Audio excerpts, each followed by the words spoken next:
So, view my stream. Let's see. Because, waiting for insightful imagery. Okay. Let's see, man. It says that, I'm live. Well, what I want to do, since I've severely neglected my YouTube channel with adding new content, it does take some time for me to, let me just make sure this is live. Yeah, it's live. Okay. It does take time in between all my other stuff to sit and record and do all the different recording for various, social media platforms and everything else.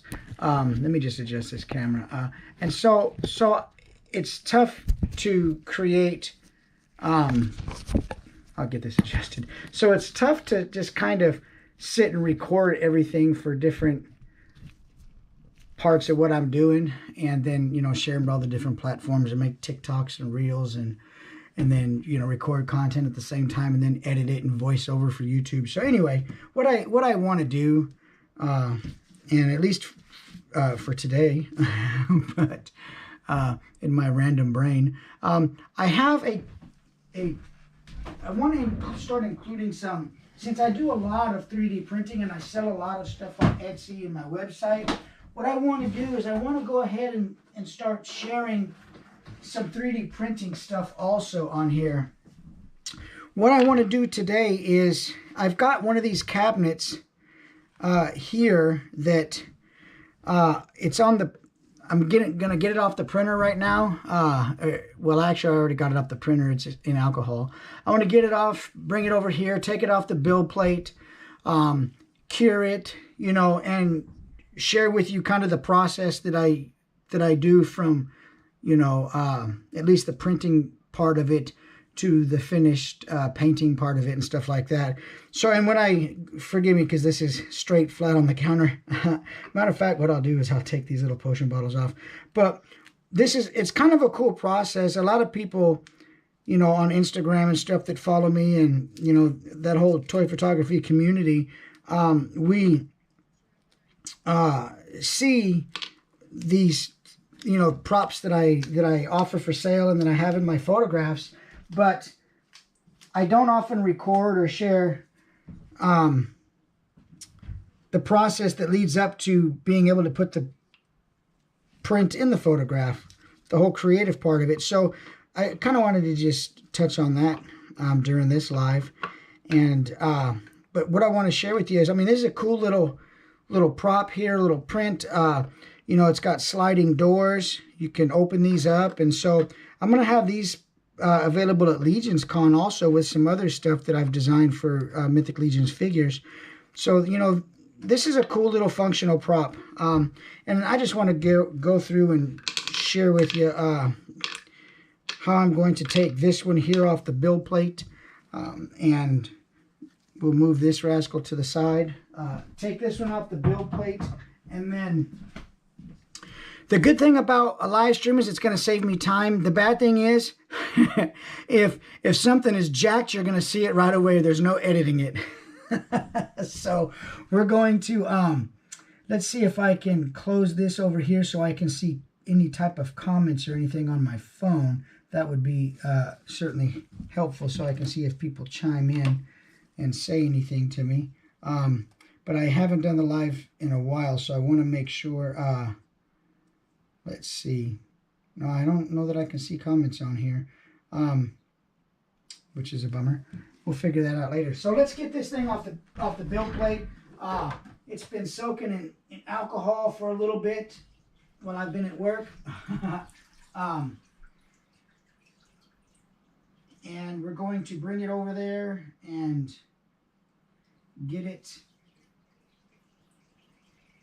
onto the towels and remove it from the build plate. So let's do that. And right off, let me say that first of all, this is extremely heavy. This particular print, as with all this stuff actually that I'm making for Mythic Legions, is substantial in size and weight. everything looks good here on the build plate. Everything, yeah, it looks really nice. So for those who don't know, one of the hidden costs of 3D printing is alcohol, IPA alcohol, and of course, you know, resin and time. Let me grab some paper towels. So at this point, I've modeled it. I've got it on the end of the slicer, and I've sliced it, and I've orientated it in a way that I think it's going to print best. And that printing best doesn't always mean printing quickest. When I print something, I want it to print the best with the least amount of cleanup in the quickest amount of time, and you got to find a balance in that. And it's not always easy. For example, this is one complete cabinet. This is a 14-hour print. So there's no faster way to do this. You could orientate these flat. You could orientate them in a different way, but then you're going to have support marks and things like that that's going to go against the wood grain, and you're going to have to clean those and sort of fix those so that it hides the blemishes.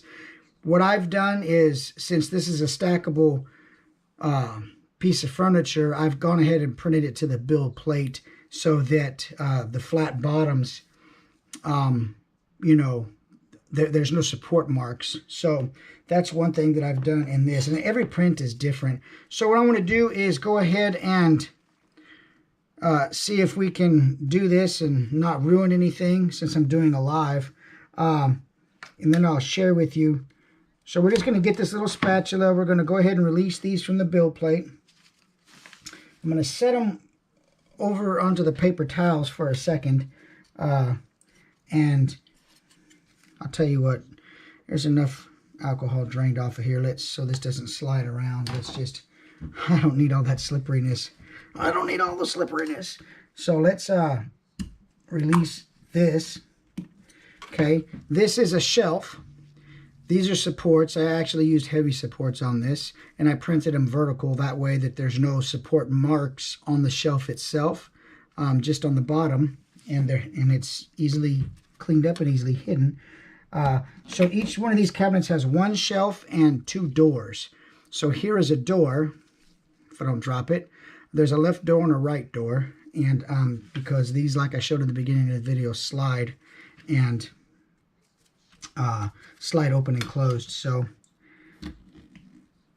and this is a lot to get onto one build plate that is only 8 by 5. Well, 8 by 5, but 9 diagonally. So it's a lot to get on here, and try to engineer and design all this in a way that I can print one full item, one fully, you know, all the pieces for one cabinet that I can assemble all at one time, and make the most of the build plate space that I have. And so let me just lay these, let me grab one other paper towel here, and I want to share with you a couple things here. Let's see. And all my microfiber towels get full of pigments and full of resin and full of everything else. So anyway, so let's let you see the inside of this. This is really cool because I've made a really neat little design here, and it's just, I'm so happy with making the things for these Mythic Legions figures. It's just really, really, really fun, and so many people enjoy what I've made also. You know, I know because they order stuff. But these are, let me dump this water out real quick. I should have some warm water already on standby, but let me fill this up, and then I'll share with you.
right, so my lack of preparedness. So a couple ways that you can remove supports from a piece, a model. I typically use warm water. And the thing you got to be careful with warm water, though, is depending on the thinness of the piece. I'm just going to dip in here. Maybe, hopefully this is all in frame. I'm just going to dip the bottom in here where the supports actually are, not the whole piece. You could get a little warpage in there, and you don't want the piece to warp in the warm water. So what the warm water does is help release these supports nice and easily from the model. It helps eliminate like chipping or anything like that. This isn't cured yet, and so it's pretty fragile. So we're just going to dip in there in the warm water just enough to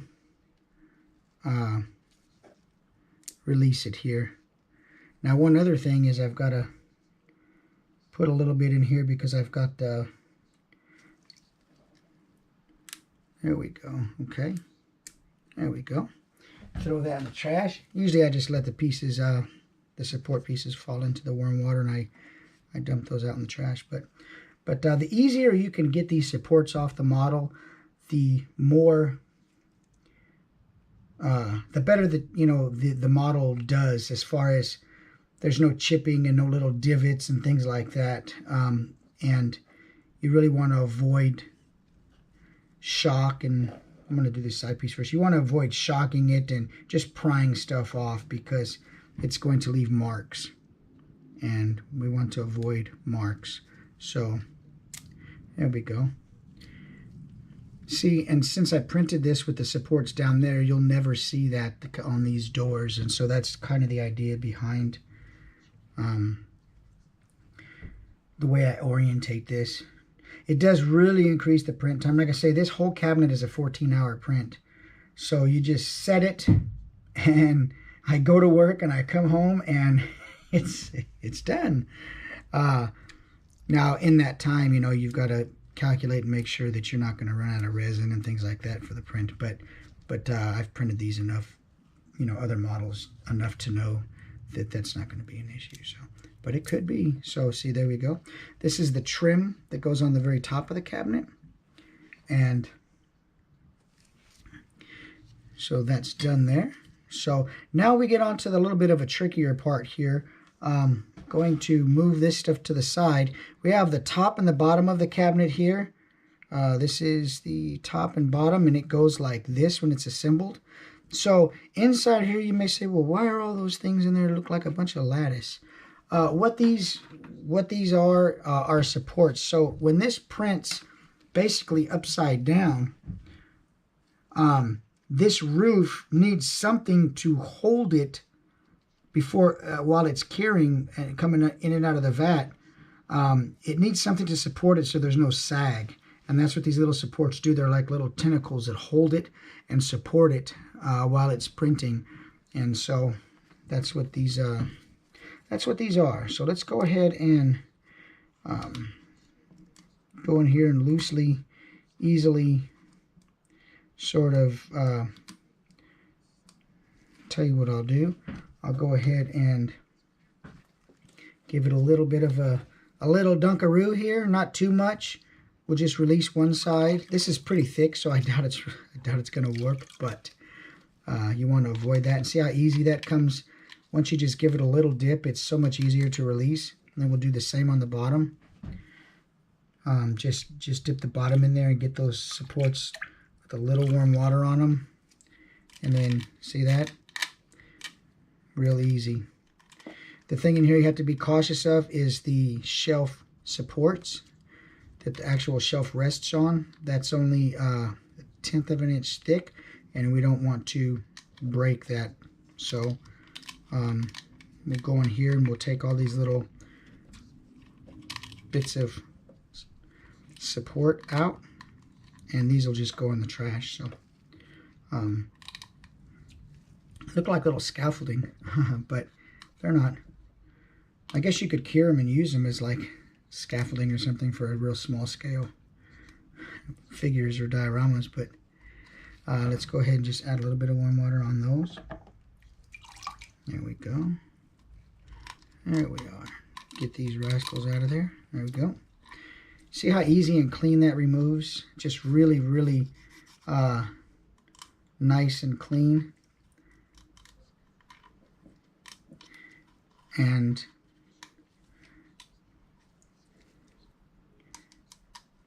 we'll get these out. Get my little chopstick down in there. There we go. And there we go. Get all those out, and I'll show you inside here. And so here is the top of the cabinet, and here's the shelf that goes in the top of the cabinet. So there we go. We're all good. Everything is real nice with that. And fits in there real nice. So we'll take this and set it to the side over here on the paper towel. By this point, and we'll do the same thing, we'll drop that.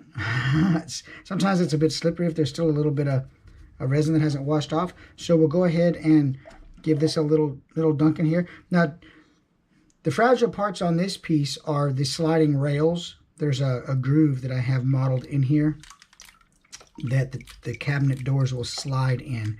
So we just want to make sure we don't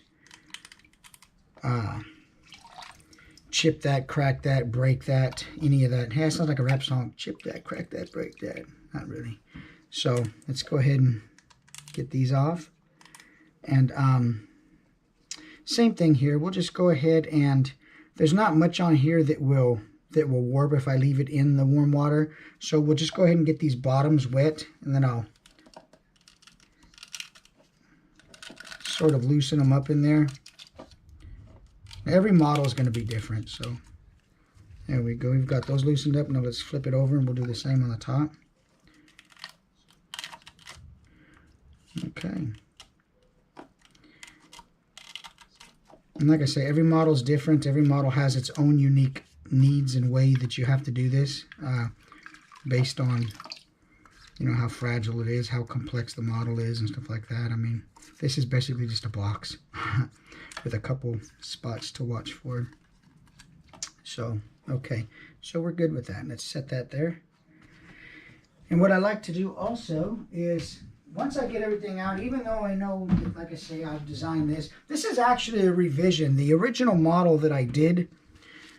So what I do is I model something. I get all the measurements. I sketch. Let me start again. I sketch everything out kind of on paper.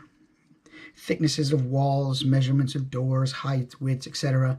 Then I'll take that and I'll go ahead and start modeling it. Once I'm comfortable that the model works and it looks good, I'll send that.